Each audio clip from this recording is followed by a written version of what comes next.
So ngayon guys, nandito ako ngayon sa sakahan kung saan nakatanim yung mga flowers namin na tinitinda namin sa palengke, and kasama ko din ngayon si mama. Tapos naman kanina may nakita akong puno ng kamoting kahoy. Ayan, naalala ko dati nung bata ako, pinaglalaroan namin to, like pinapaikot namin to sa daliri namin. Ayan, tingnan nyo guys yung gagawin ko.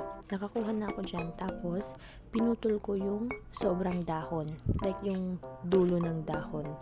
Ayan. Ayan, oh. Tapos, dapat pantay siya, guys. Pantay dapat na putulin yung dulo ng dahon. Tapos, yan, trinay ko pa yung paikutin, pero nahuhulog siya.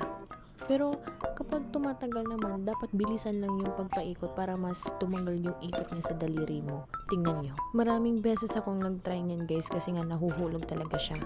Pero, sabi nga nila, practice makes perfect. Ayan, nagawa ko na siya. Saya-saya ko niyan, talagang tinawag ko pati si mama para tingnan niya. Pero busy talaga si mama. Tapos guys, nung nagawa ko to, naalala ko talaga yung childhood ko.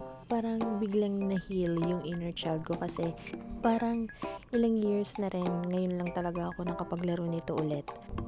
Ayan oh, talagang tuwang-tuwa pa ako dyan. Nakakamiss tuloy maging bata ulit.